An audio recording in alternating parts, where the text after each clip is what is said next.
Welcome to the Cloud-Based Mayhem Podcast. This is episode 16. I am your host, Gavin McClurg. We are changing the format up here a little bit. I used to be putting these little trailers of things to come, little previews in the beginning. People found that really confusing, so we're just wiping that out, and we're going to get right to it. My guest on the show this week is Cody Matank. I've been down with him the last couple of weeks in Virgin, Utah. We've been out towing over the desert and practicing acro. Cody is one of the few pilots in North America, if you can even say a few pilots, who is doing the Infinity and everything else. He's learned it very fast. He's also sending it really big in cross country. Had this theme lately, actually, of some acro pilots who are also really keen on cross country, and Cody's right up there making waves with the best of them. He's only been flying since 2009, but I cannot believe how much progression this guy's had. He set the Canadian foot launch record, unofficial, for a very good reason. We'll hear about that in this show. Last summer at the Willie, he won the Utah Cup last year. He had, I think, over 10 flights, over 150 miles. He has really come on strong, and he is super serious about this game. Just returned from Mexico and Colombia down there at the Super Final and the Colombia Open. So we hear a lot about what he's learning at these comps, and progression and risk management and reserve throws, how to stay safe. We get into it all. A lot about training. I think you're really going to enjoy this. Cody is super passionate about this sport, and it really comes through. Before we get into it, I just want to put out there again that I am planning on doing this kind of in-between cast here shortly. I'm kind of basically taking any of your questions. If you have questions about the X-Alps or sponsorship or training or the big flight I did here a couple years ago, the film projects, the Rockies Traverse with Will Gadd, I can now actually officially announce that we've got another Red Bull project coming up, a full traverse of the Alaskan Range. This is something I've been planning and dreaming since 2012. I've scouted it up there, I think, now 3 times.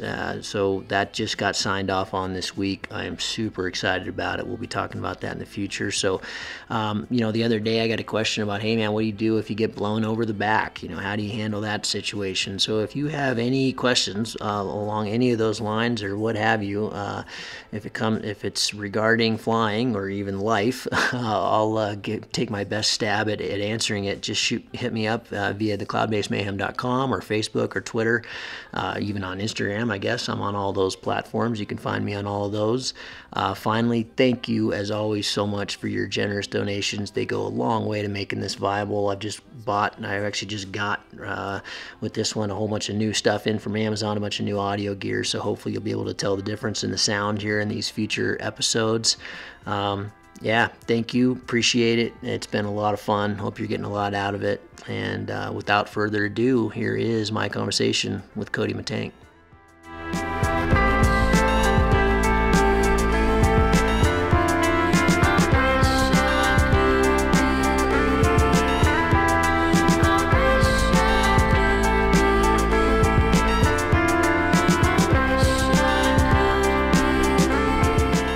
Hi, Cody. Hey, how you doing? Good, man. Set the stage for us here a little bit. Where are we and what are we doing? We're in Virgin, Utah. Great name, by the way. Yeah, exactly. Don't know why it's called that, but southern Utah near St. George, and we're out here doing some acro trading. Cool. Yeah. Usually I like to ask the guests on the show how they got into paragliding and what was the impetus and who they learned from, but I think you've got way too much good stuff to say, and I think the audience is going to learn a lot from your stories. By pretty much every benchmark, you have had this insanely meteoric rise, and I want to get into how you've done that, and maybe the lead-in from that is you set the Canadian foot launch unofficial record. Tell me why it's unofficial, and tell me about that flight. It's definitely unofficial. Yeah, it's not going to be on any books for multiple reasons. Let's hear about those. Yeah, that's a great story. So I went out to the Willie Challenge this last year, which I would recommend to anybody to go fly that. It's well organized. It's a beautiful place to fly. It's up in Golden, BC. Yep. And you know that area. You flew through there on the Rockies Traverse. Yeah, so it is awesome. So basically launching Golden. It's about 9 days, and you take your best 3 days. And so it's like an open distance. Open distance, and it's scored on X Contest. Yep. Exactly. Cool. Yeah. So it's really easy. You know the parameters. But like I said, well organized, really well put together. Great place to stay too at the LZ there. So we had kind of bad weather in the beginning, and then the last 3 days shaped up for us. And so you had to get those 3 days had to be big, back to back. Yeah. So the first day the first real day that we had good weather, I was able to fly south down the range. We had winds that were kind of from the northwest, so it wasn't out and backs. You can score multiples on those, but we decided it wasn't worth trying to come back. We actually had a good friend of mine there that was figuring out all the math. He's sort of a physics whiz and figured out all the math for me, and we decided decided that it wasn't worth turning around and actually coming back. It was scoring better if we could just keep going, just send it. Yeah. So that was the plan, was just to send it. And so the first day I was able to fly and land nearly in the same field that Chris Mueller landed in, when he set the record from that site. Wow, cool. Down by Cranbrook. Yeah. So down in that area. Yeah. And that first day, I found that the crux was, if you flew in the area, there's a crux right there at Canal Flats, and where the range sort of cuts back. And big old Venturi. A big Venturi, yeah. And I didn't know the area; I'd never been there. So I got to the end near Canal Flats and decided to cut back and stay in the terrain. It seemed, like it was a better bet. So I was on the Enzo too, so I knew I had some speed to deal with, some winds too. So I cut back. Will was flying there as well, and we kind of flew together for Will Gadd. Will Gadd. Yep. We flew together for a few of those days. I think that day, I don't think he was with me that day, but anyway, I cut back. Ended up getting a lot of wind like I expected, but the terrain was working great. So I was able to stay over the terrain and just push into the wind, catch thermals back, pushing in the wind. Finally got through that little horseshoe there in the range, and I knew that as soon as I got around the corner and more on the west-facing slopes, that it was going to be a ridge run. Yeah. So I knew I had something to look forward to and just keep pushing hard, So I finally pushed through that area and got onto the west-facing slopes. Will landed. You didn't make it out of there? Will, yeah, on one of those days, Will came back and he was on a GTO too, and it turned out that, and we went into the same bowl, back there, and there was too much wind. I came into the bowl and immediately recognized the wind and then started pushing into it, and getting nice embedded thermals. Will came into the same bowl and felt the strong wind on the GTO too, and it just was not fast enough to hang in there. So it was key to be on the Enzo too. Actually, it's deep and there's a lot of trees, and it's a really bad place to throw a reserve or to get stuck. But low angle too in there. Yeah, but it's great to have a fast wing though too. Sure. So anyway, I was able to push through that and then hooked up to the west slopes, and it was a ridge run from there. It was amazing. It was the most incredible. What distance are we talking at that point? So at that point, Canal Flats is like I want to say 140, around 140K. Yeah. Okay. So at 140, I pushed past Canal Flats by 6:37 in the evening. I'd launched at around 12:30. Yeah. So I wasn't flying really fast by any means, Yeah. Base wasn't high. It was really close to the terrain a lot of the flight.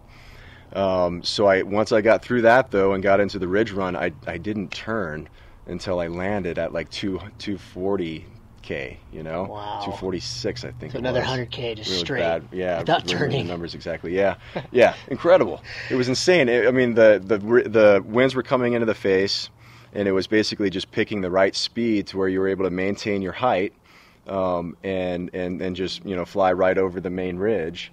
And did you get kind of a glass off kind of thing? And then the glass off was also, it's all west facing. Yeah, and then it's Canada too. You're so far north, and that's such a beautiful valley that glasses off, amazingly. So, and the sun, as it's coming down at this low angle, I think it extends the glass off by hours.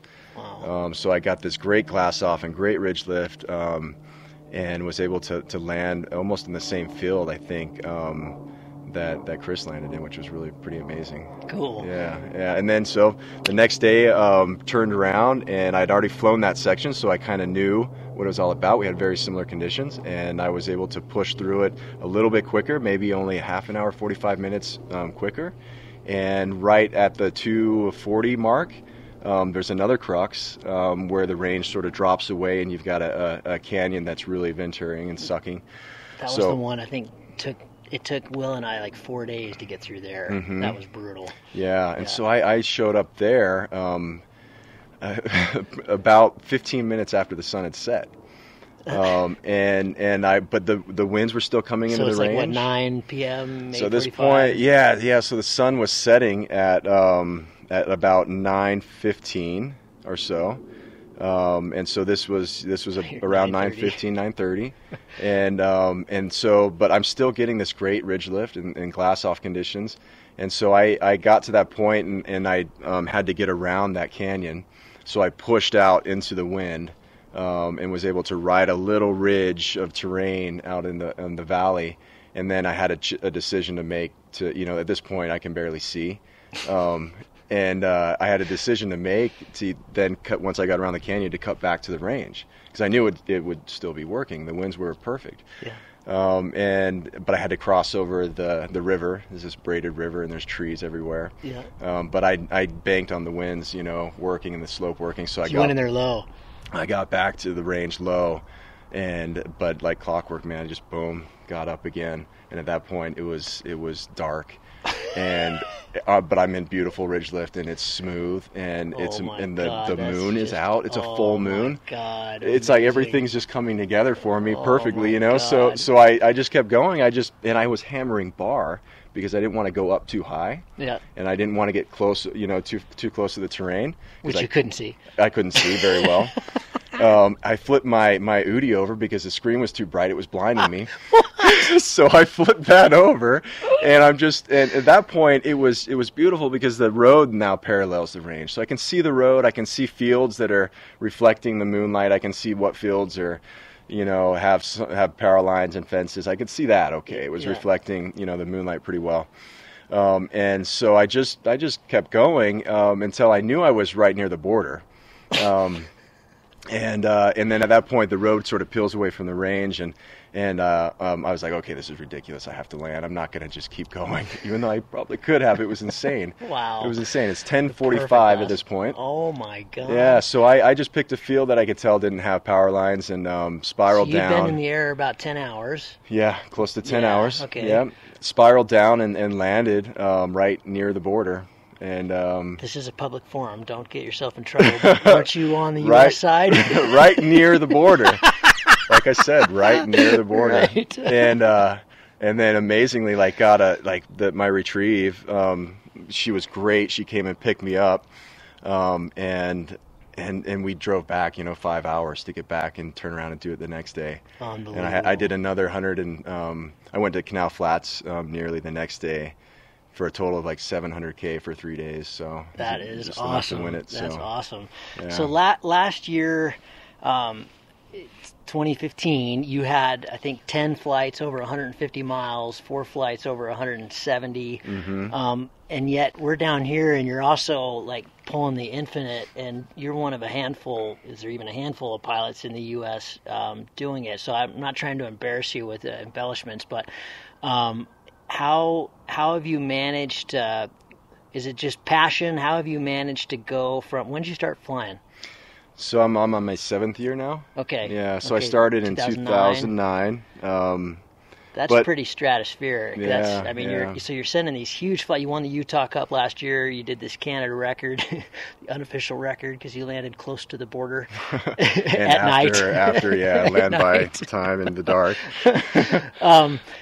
We've had this theme. The last few guests have been acro pilots that are also really good at XC. Is there a real definite line there? Do you see? No, that's what's interesting. I think they blend into each other, perfectly. I fly a lot of acro, as much acro as XC, and I'm passionate, I think, about both. I get really excited about both. But what was the trigger for the acro? My first sat, I guess, Okay. with Chris Santacroce. He towed me up and told me how to do the sat, and I did the sat and landed, and then I remember just screaming obscenities, because I was so stoked, and he had students there, and he was like, all right, dude, keep it down, take it easy. Don't, he didn't want everybody else to get excited and go pull a sat too, but it was something about the feeling, of, doing that just got me hooked on that, it was amazing. And then I realized too, I guess early on I realized that it was when I was flying XC, I was inevitably hitting like that rogue thermal or hitting some bad piece of air or getting bucked out of a thermal. And even on days that I didn't expect it to be rowdy. I realized like the only way to do this safely is to be completely confident and to have those, basically to have that experience as much as possible to get used to it, Yeah. So it was kind of born out of the sensation and the, just totally awesome, but it was also like, holy shit, I think I need some training here too. You fly in the Wasatch, I fly in some valleys, are rowdy places to fly. So it was, you were making the connection even then. Yeah. Like I need this training. So how did you approach your, both? How did you approach your XC training and your acro training? And those are totally separate questions. Well, so the acro, I started right around the same time that I started flying. Okay. So it was only about a year later. I started towing with Chris, and I was like just hitting him up all the time, incessantly. He got so sick of me. Well, I helped him out a little bit here and there, and he, he was grateful for that, but I owe him, for doing that for me, because I would call him up and try to just squeeze in, before other students, because I just wanted to get as much airtime as I possibly could, and there's just that's the thing about over the water you were doing. Okay, yeah, and that's the thing about acro towing or acro training is that it's so difficult to find time to train and to have access to training. And that, in my opinion, is why most people don't do it. Mm-hmm. It's just logistically so difficult and expensive. But so I called him up as much as I could and got in and was able to get like 12 tows over a summer. Which I thought was a lot. And what was the end of what were those last tows looking like? What maneuvers were you doing? So yeah, I started with the basic SIV maneuvers, and then. After about 3 tows of the basic stuff, which was the full stall. So basically, I think after reading as much as I could and watching a lot of videos, I realized I needed to get the acro full stall down and I needed to get the deep stall down, which is just fundamental for acro. And so with him, I went over the lake and I got the acro full stall down. Or at least, did it a few times through my reserve, a couple of times with him, which was great, getting that out of the way. And then what I did after those tows was go straight to Turkey, to Ludeniz. Bought a freestyle wing and then went out there for 5 weeks and just did deep stalls from the top all the way down every day. Every run, just over and over. The people I was with were like, "This is so boring watching you fly, dude. All you do is deep stalls the whole way down, deep stall, and then you try some helis, and deep stall, and you try some helis, and that's what you've been doing for 5 weeks." And you had a coach? No, I just went on my own. You just did it all on your own. There's a group there usually. You'll run into people and. A lot of great acro pilots, and I was, most of them are really, easy to talk to, and I would just ask them, pointers here and there. And everybody's got, especially for doing a heli, everything is, everybody's got their own way of doing it or their own way of explaining it, and so you have to kind of, figure out your way of learning. But you learn from people there. So. On the last show, I talked to Andre Prochaska. And he just set the Esfera world record down in Mexico, a really accomplished acro pilot. And I want to kind of dispel the myth of the danger of acro. He insisted that acro is not nearly as dangerous. It's not even in the same really genre as cross country. Would you agree with that? Yeah. I mean, if you look at the acro competitions, people don't get hurt. Yeah. I mean, they're mostly over water. But you just don't see people getting hurt, and I think it's because those guys, once you get to a certain level, they've had their wing in every possible configuration above and below them, so there's nothing they haven't seen before, so that you've got that, and so, but like there's definitely a dangerous phase to acro, for sure, but the once one I'm in. yeah, the one you're in, yeah, it's.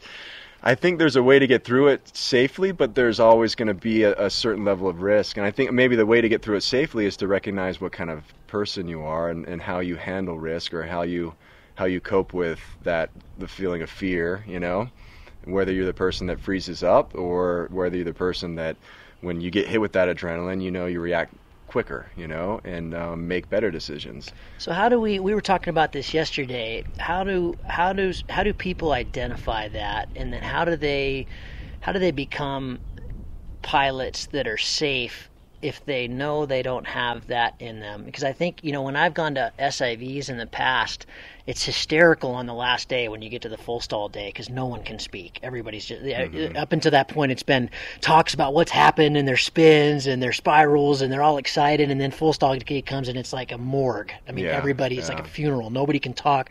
Everybody's terrified. Andra said on the last show that he'd done like 50 stalls, and his kind of mentor was like, you can't even talk to me until you've done 300. You have to do that many. And he thought, God, isn't that overkill? I feel really comfortable. I've done 50 stalls. I feel really comfortable doing these. And he's like, no, you're just getting started. Yeah, and that's the key. And I'm sure he was pretty freaked out on his first ones too. I would, anybody would be lying if they said they weren't, like I remember my first full stalls over the water, and I was freaked out. I couldn't sleep the night before, thinking about it all the time. And I think I was pretty prepared, watched a lot of videos, and I knew exactly what I needed to do. But it freaks you out, But it's amazing how fast you adapt, to that, and all of a sudden you're not freaked out anymore, and now you're starting to understand it and the movement of the wing and what inputs it needs to have, and then you take that slowly, step by step, and then before you know it, you're doing the infinite or something, after a lot of training, I mean, after 300 full stalls, then you maybe move on to the deep stalls, and after 300 of those you move on to a misty flip, and then after it's how do people kind of get over this initial real trepidation about doing it? Because if I've learned anything in the last 2 weeks training with you, is that I have done some really crazy, stupid shit flying a cross-country wing, gotten myself into some really bad situations that I've been able to get out of because I had this concept that I had really good control of my wing, and I knew how to stall. I mean, I've done doing stalls a long time, but had I known what I know now, I think I could have gotten out of those situations. I maybe never even would have gotten in those situations. So how do people take that first step? How do they get out on the end of the dock? The first thing is probably trusting your gear. Yeah. And you've got some great stories about that. That's for another show. Okay, leave that for another show. But no, really though, I mean, trusting your gear and knowing that it's solid. And I think I came from a climbing background.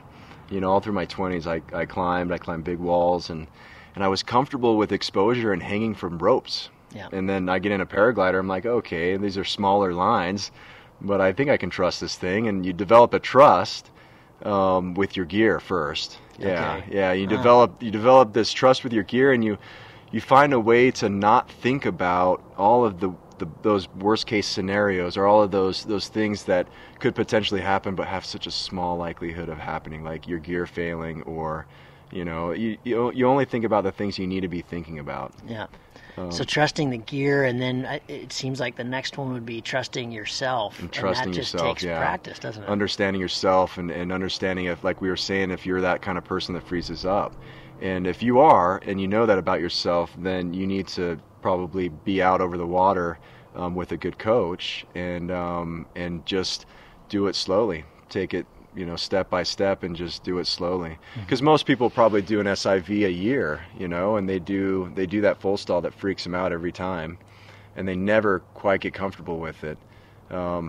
if it's possible, like if you have access to that towing over water, then get out as much as you can, and initially, work through that fear, and it'll go away. Yeah. It'll go away eventually. Yeah, they become like it almost becomes easier than launching or landing. I still get a little bit more scared of doing that than I do doing stalls. Yeah, but I believe like you can control any situation in a wing, and that's the coolest thing about paragliders is that they're maybe the only aircraft that I can think of that actually can be in a non-flying configuration, and you can still be in control. It's the only thing that can collapse over your head, completely collapse. It's no longer an airfoil; it's a bed sheet.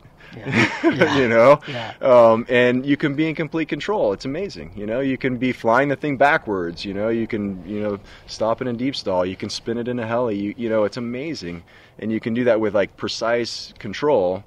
And so it's an incredible thing. Do you think that all this training you've done in acro and all these maneuvers and stalls and everything, do you think that's been a direct correlation in you being able to fly far? Yeah. At least as far as being able to, having the confidence, when you're on, full bar and you're flying through turbulent air. I know that if I'm, in that situation and I have the height, then I can recover anything. And I know that I'm not going to get out of control and go into my wing. I know that, because I've been in those situations so many times where the wing just completely goes to shit, Mm-hmm. And I'll recover it. And after doing that hundreds of times, I'm confident that I can get that done. Because to me, it seems like, the people who really send it far, there's always a time in the flight where it's going to be bad. You're going to have some ugly times in any big flight. And it seems to me like Bill Belcourt's concept of bringing it, being really confident is what that acro. Would you say that's what that acro gives you? Yeah. It keeps you aggressive. When conditions are really strong. You're having more fun. That's for sure. That fear's not there. And I remember early on when the fear was there, when I was flying XC, and I'd get those ass-clenching moments every now and then, and I would just be like, oh my God, I kind of want to be on the ground right now, this is not fun. I feel out of my element, are human beings supposed to be doing this? Right. But I don't get that anymore. Now it's everything is incredible, it doesn't matter how strong it gets, everything's great.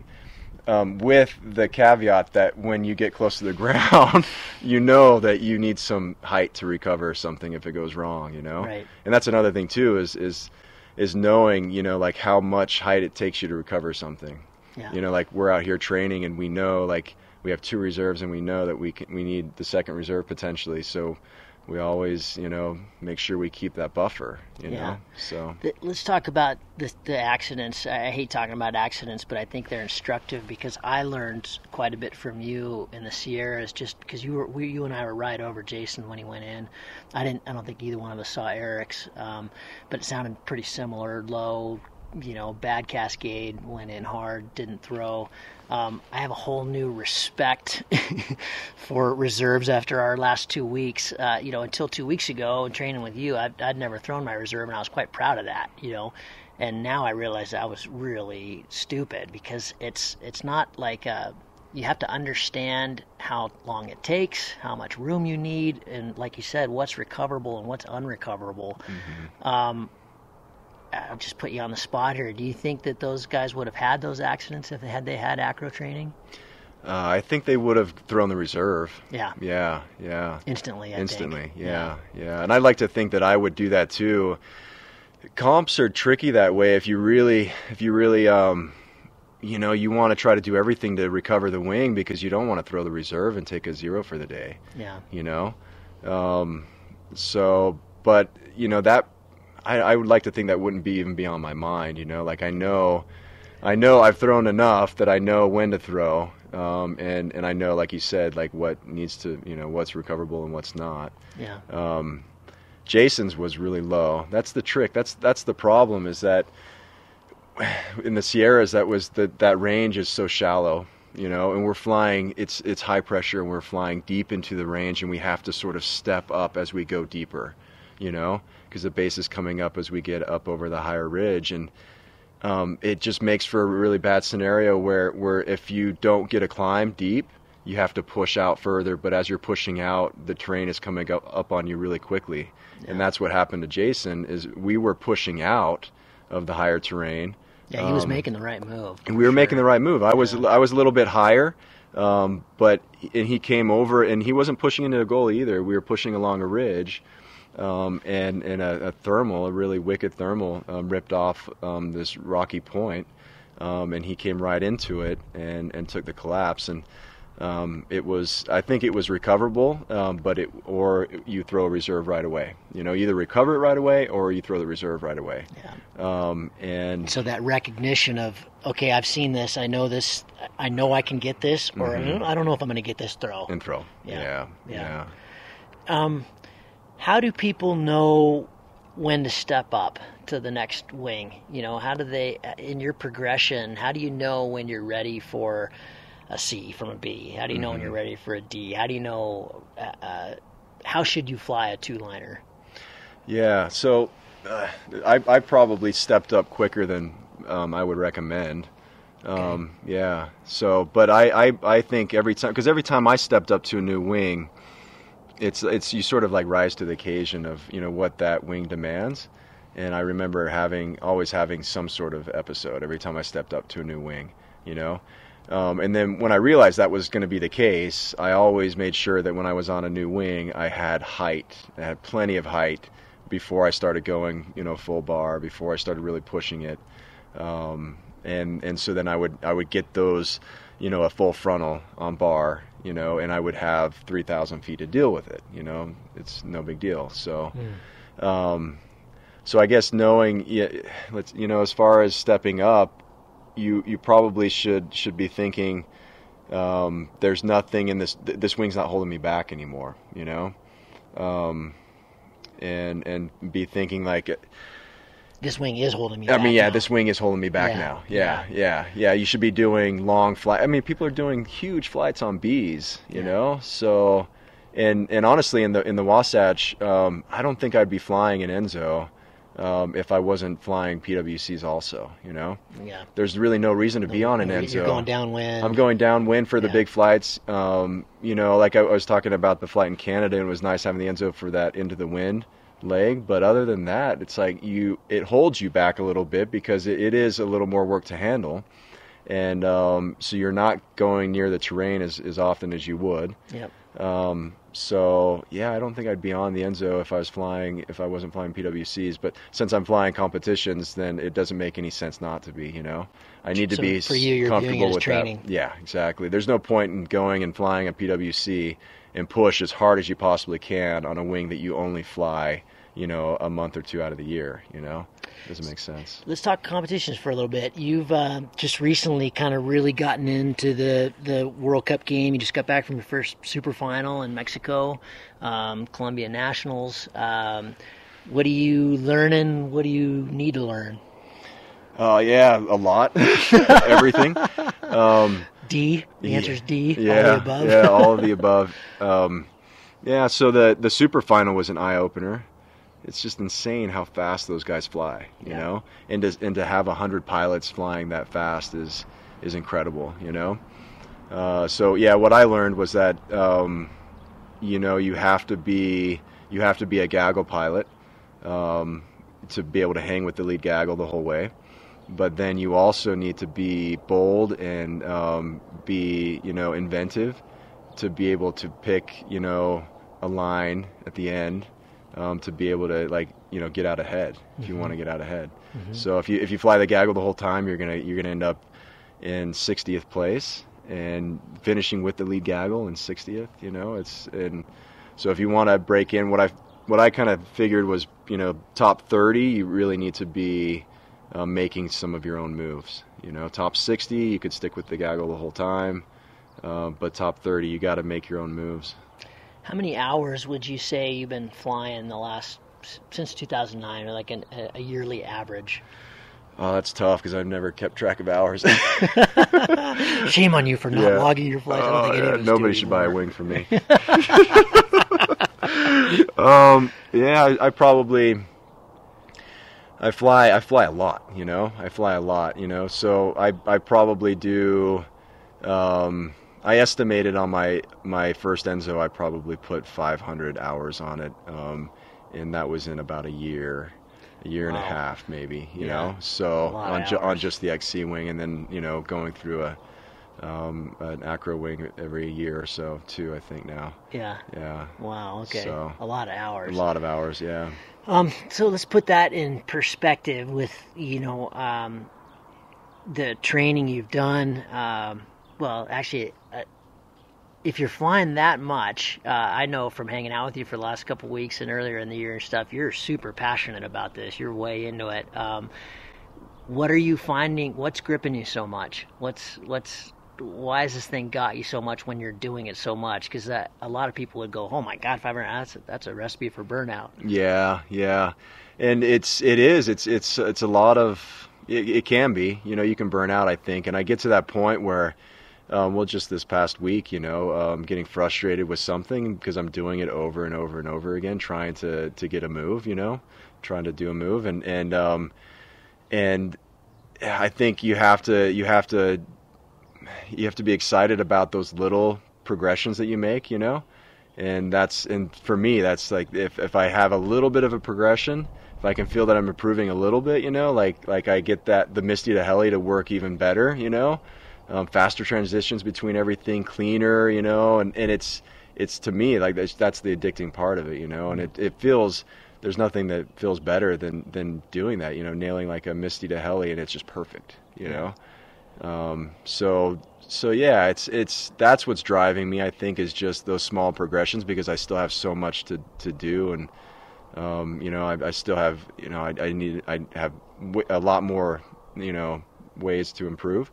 So yeah, I think once I get talk to me in 3 more years, if I ever master this, then yeah, maybe I'll be burning out on it. I think that's what I love about it, is we can't master it. Yeah. That's impossible. Especially with the XC, it's like there's always new lines, and I think you can always feel like you can go further, and I'm excited about that too, because I think this year I was able to do some long flights last year, but this year I'm realizing, like, I can push harder.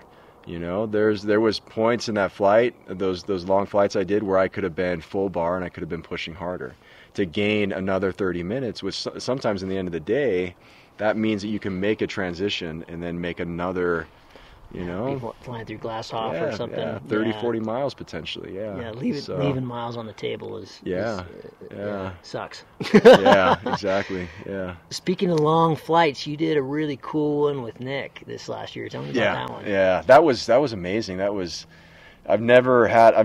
We shared basically every thermal for 173 miles.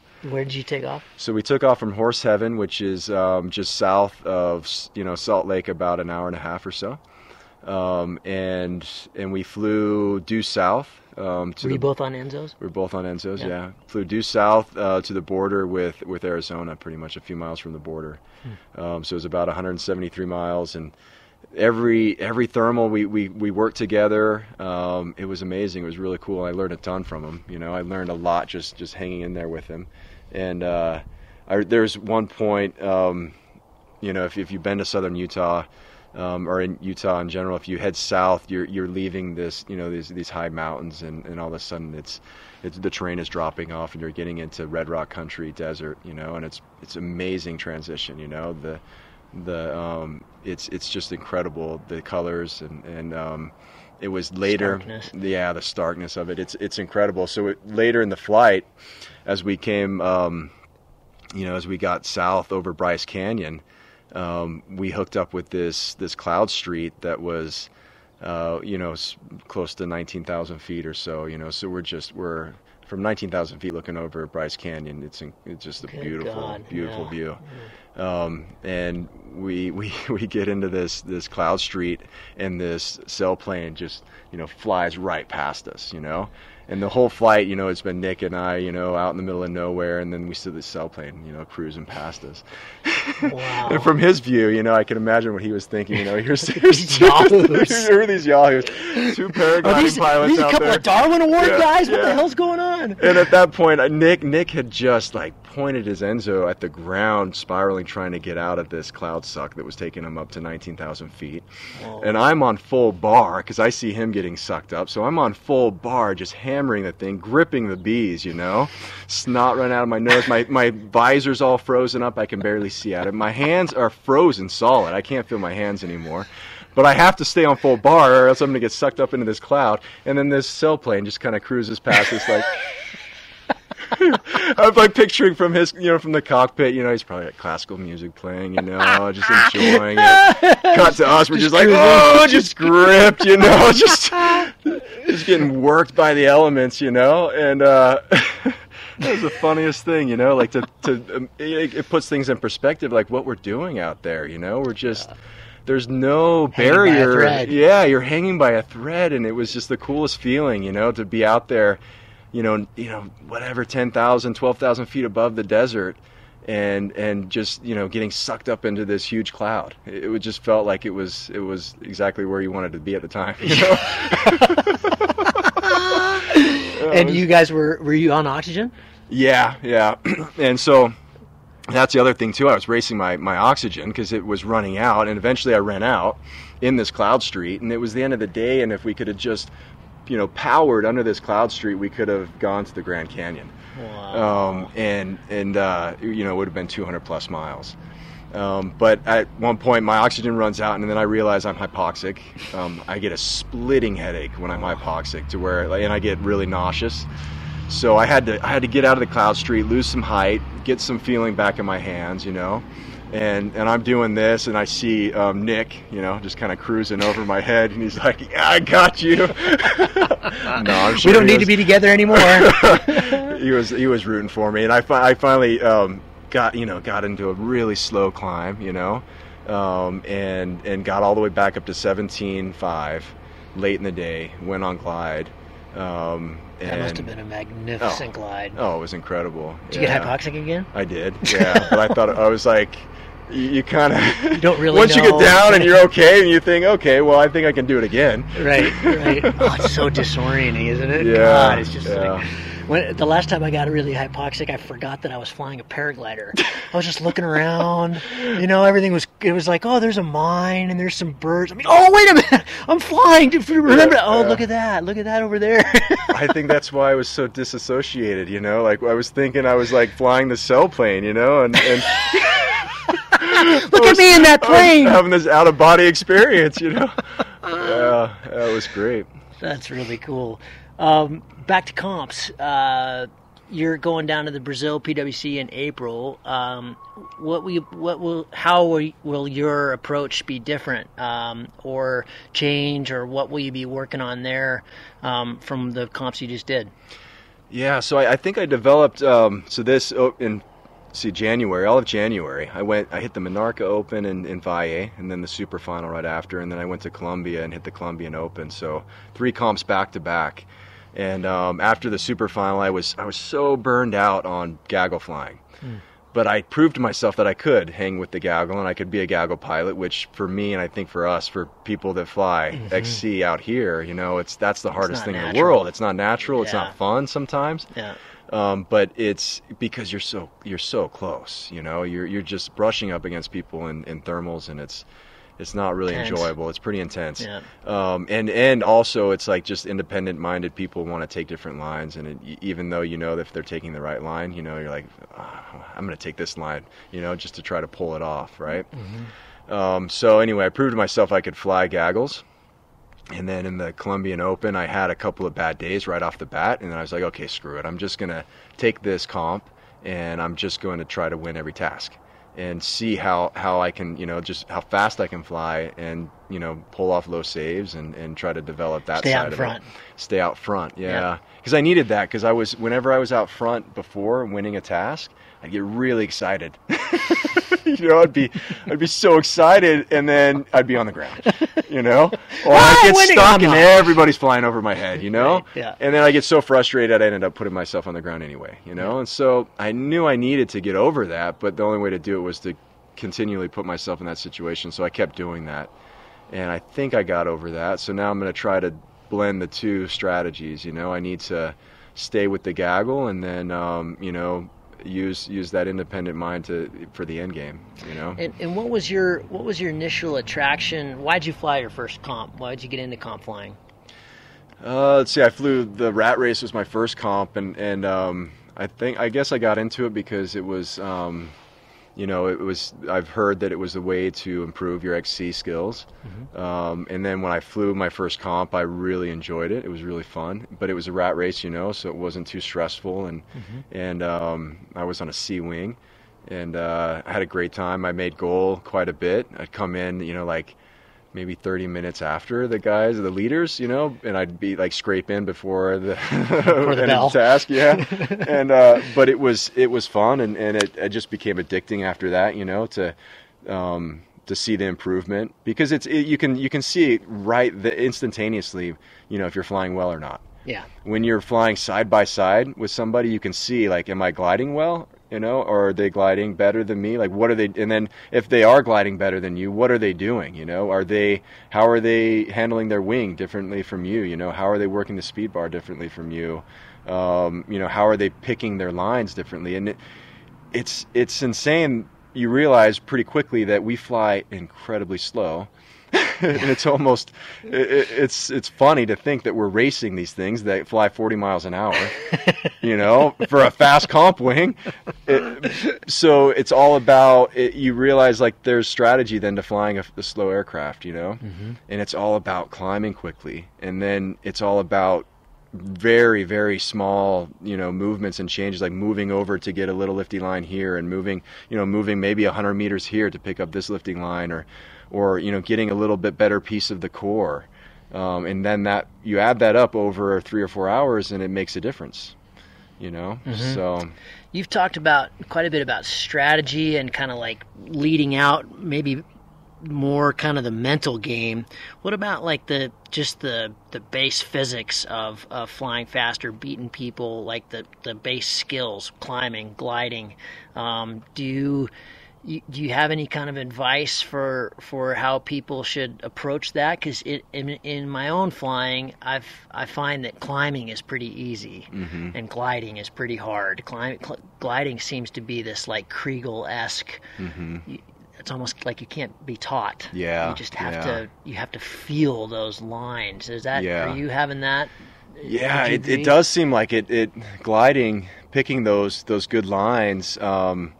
It does seem like this intuitive thing, and sometimes you feel like you're in tune with the day and it's happening, and then other times it doesn't. But I know in Columbia I was feeling consistently every day, I felt like I was gliding well and picking good lines, and I think I was tuning into the area, I was tuning into the cloud development, so I'm looking a lot at clouds.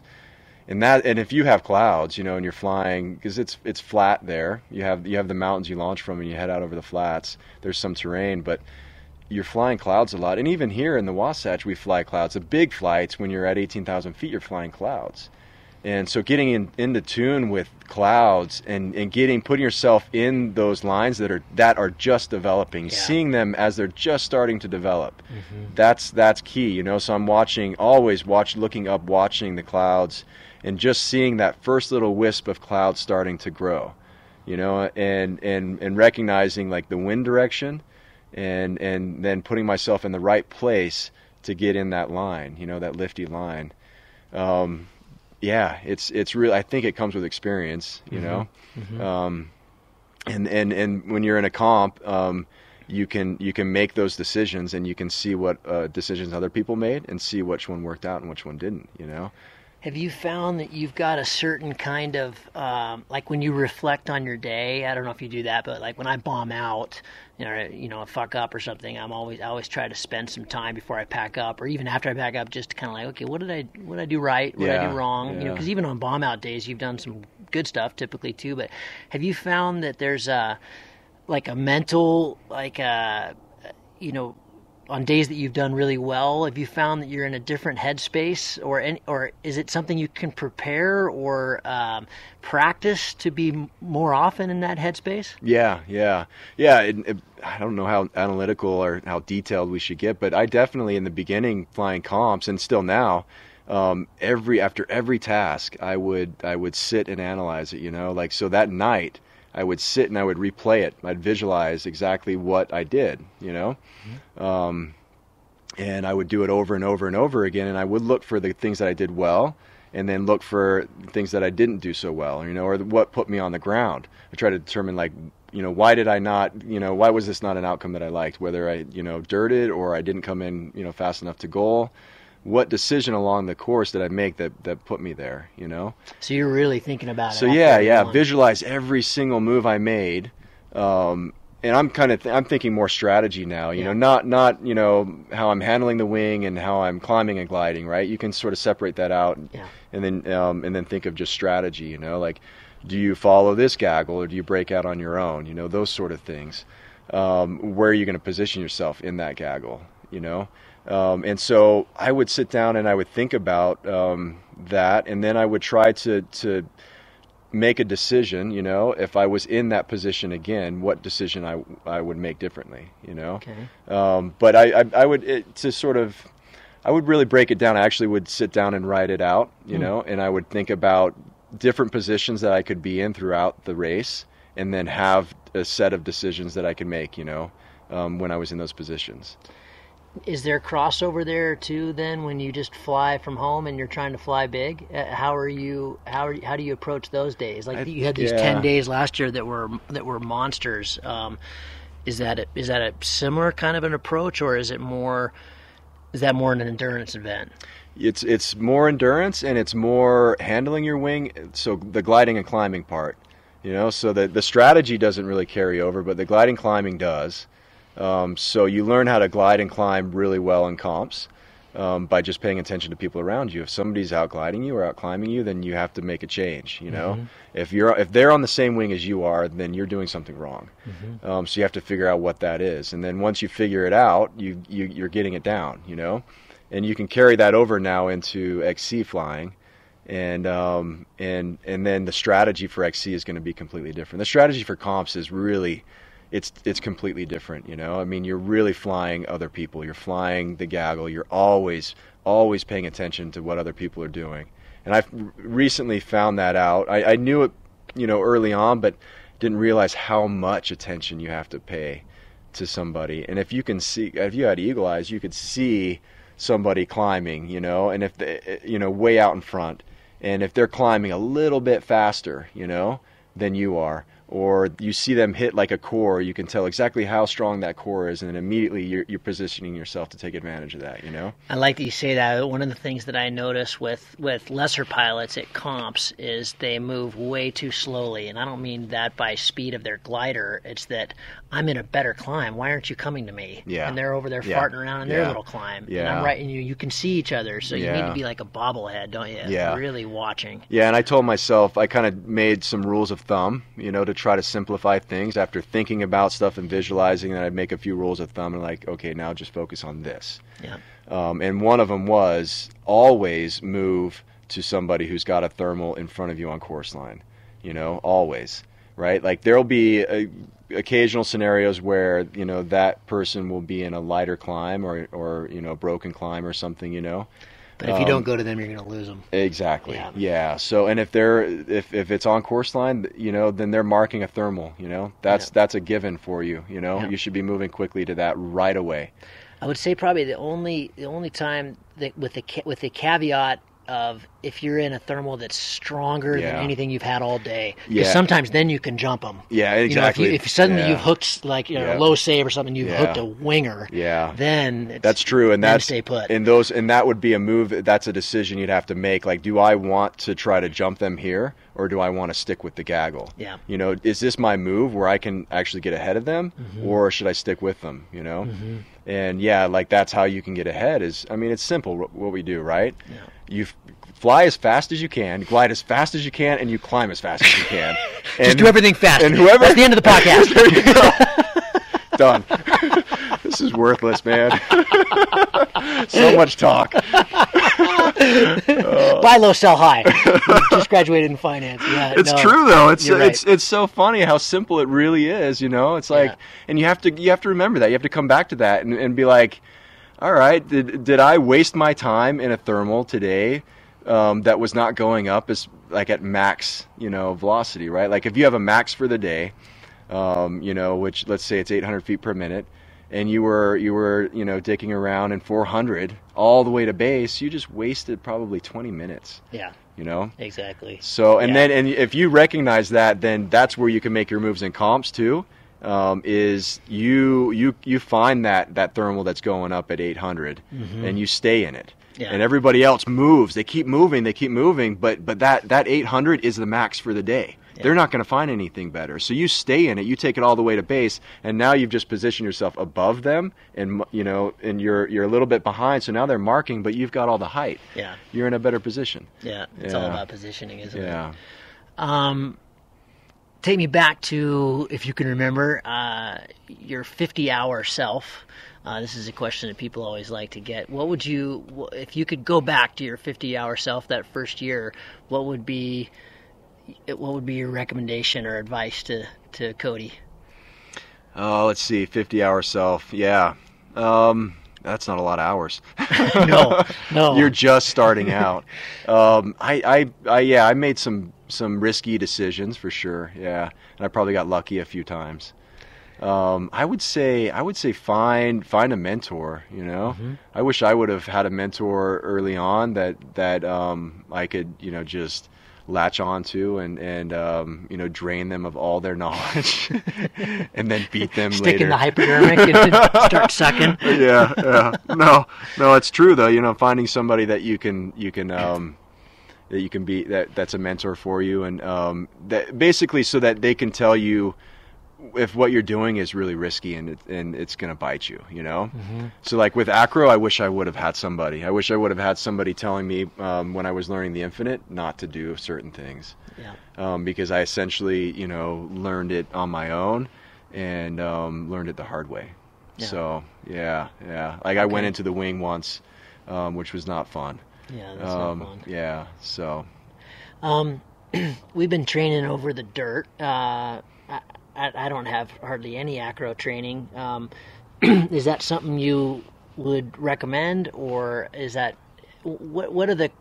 That's a stupid question. Obviously, you wouldn't recommend that, but if you could avoid when it. Is it. Yeah, when is that appropriate? I guess is what I'm saying. Yeah. When does that work for somebody? Because we do live in a place to get time over the water. Time over the water is really hard. Yeah.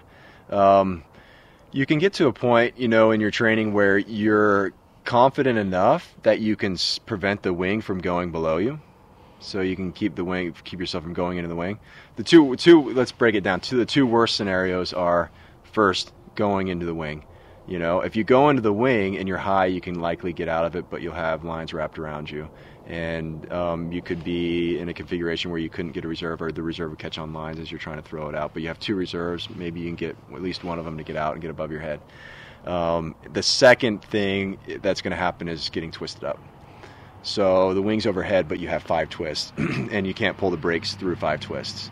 So the wing is just going to do what it's doing. And so those are the two scenarios. And if you can be confident that you can avoid the first one and then control the second one, then I think you can be training over the ground. So to get to that point, though, means that you need to get deep stall dialed.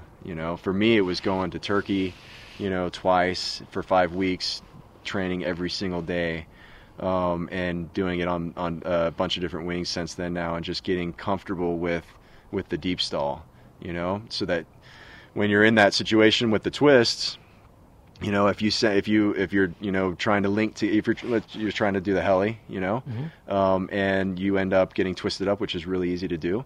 The moment that you notice that you're about to get twisted, you go to deep stall.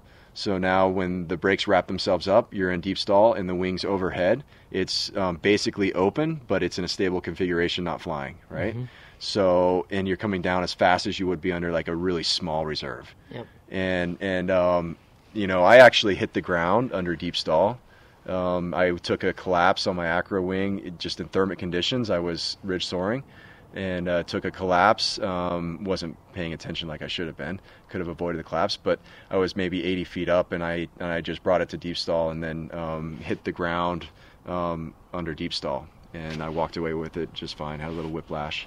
I know a good friend also that has done the same thing. And yeah. Are you talking about me? You, and also, yeah, I was going to let you tell that story, but also as well, another friend of mine has done that too.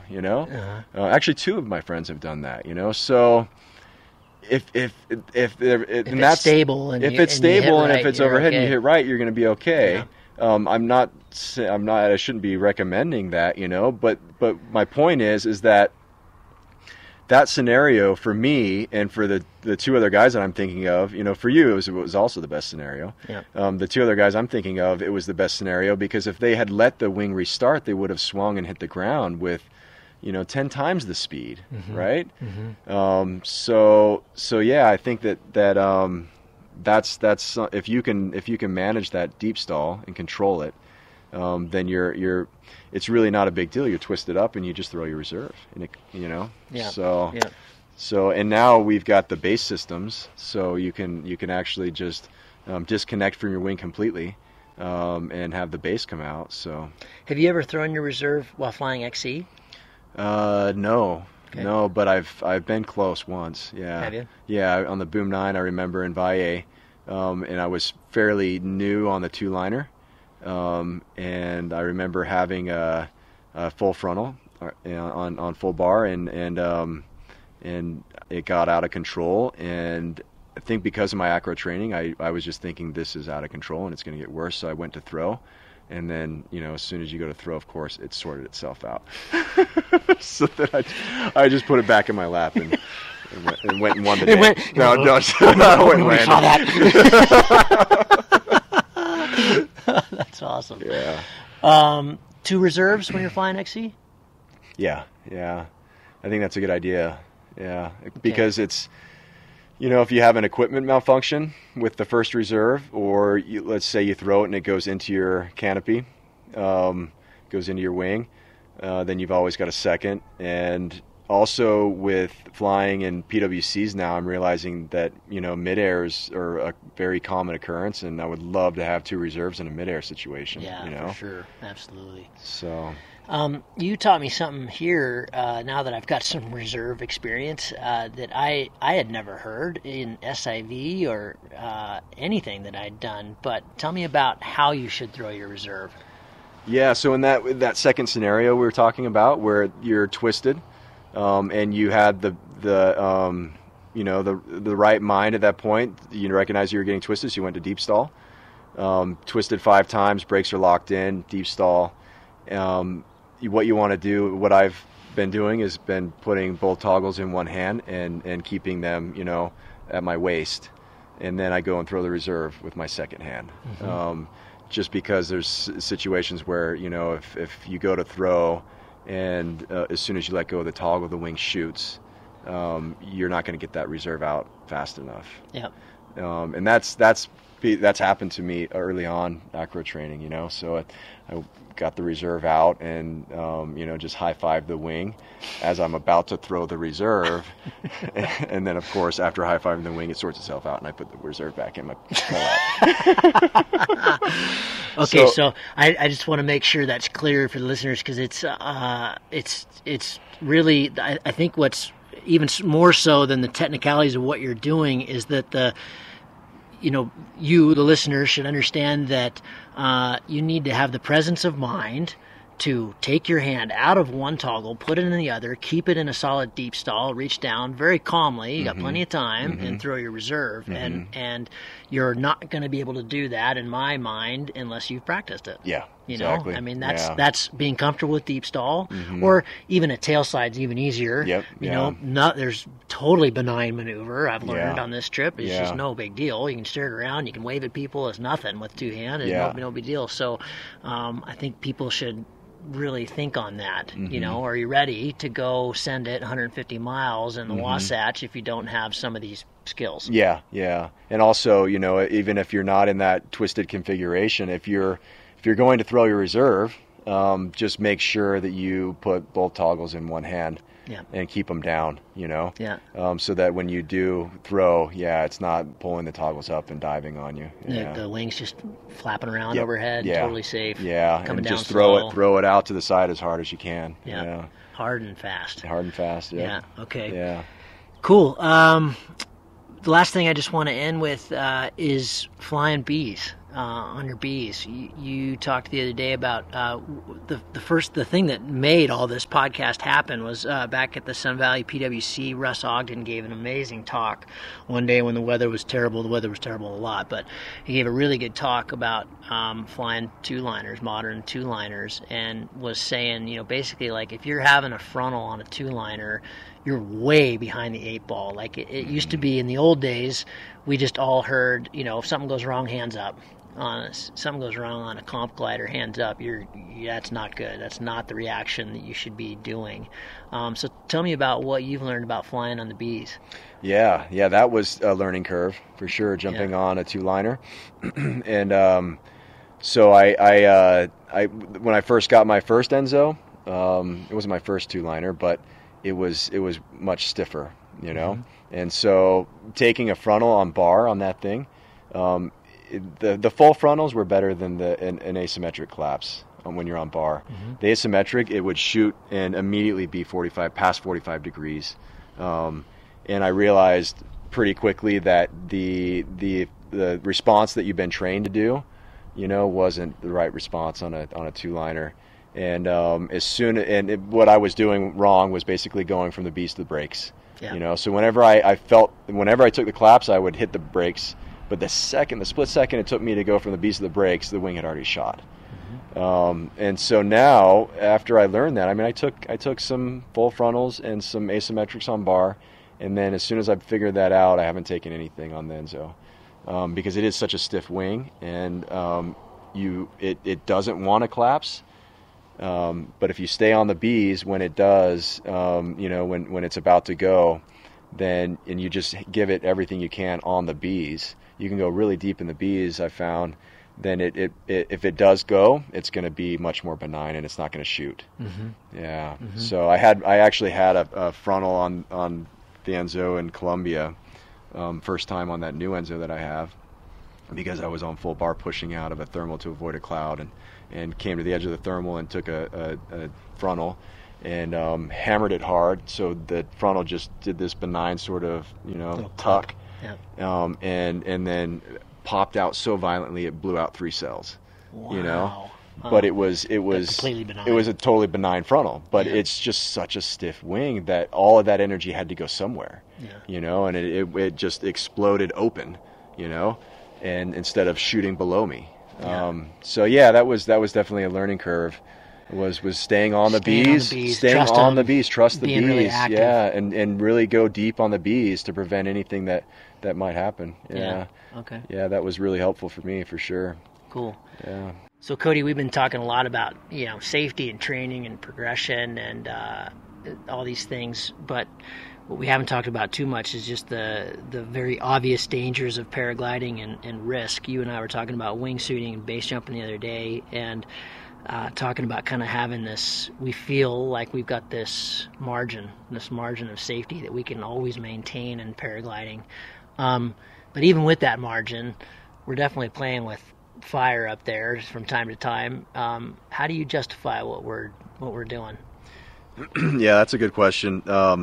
For me, I've had a handful of experiences that were incredible, you know, it's hard to put to words, you know. We were talking about that flight I had with Nick. You know, being in a paraglider over the desert Southwest, you know, with a friend and sharing every thermal for 170 miles, it's indescribable, you know, like that you won't have that experience doing anything else you do, you know, because it combines so many different things. You're all the work it takes to get there, to be able to make that flight, and all that you need to do to get out there, you know, all the little subtle details of, you know, controlling your wing and you know, reading the sky, and then to be able to experience, and then to have all of that come together on a day, have the weather work out for you, you know, and have all that come together to do that flight it's yeah, there's nothing like it. And for me, you know, I've had a lot of, you know, I've had friends die, and I've had a lot of friends get hurt, and I know that possibility's there, you know. You've had them die and get hurt in paragliding? Yeah. And so I know, I mean, I've seen it happen, and I know that it can, you know, I know that risk is there. I like to think that, you know, you can control it. You know, we talked about base jumping, how it seems like you can't control that risk to a certain extent, you know. And so in paragliding, I feel like you can control a lot of it. Yeah. And then in the areas where you're not able to control it, you take that risk on because you think it's worth it, you know. Mm-hmm. And having those experiences, like I was saying, you know, the flight in Canada that I recently did, that was amazing. I wouldn't trade that for the world, you know. And for me, it's worth it, you know. So if I get hurt doing this, I think I'd like to think I'd look back and say it was worth it, you know. Yeah. Because I don't know, at this point, I don't know what else I'm going to do. You know, once you have those experiences, it's hard to. At the end of 500 miles to nowhere, Nate goes, you know, it's dangerous and it's fun and it's beautiful, but what else are you going to do with yourself? Exactly. What else are you going to do? And I like that. So, well, hey, we're in an hour. We're going to go do some more towing, I think. And I think we'll end it on that, unless you got anything else you want to add. No, let's go flying. All right, man. Cool. Thanks very much, Cody. That was great. All right, thanks, Appreciate it. man.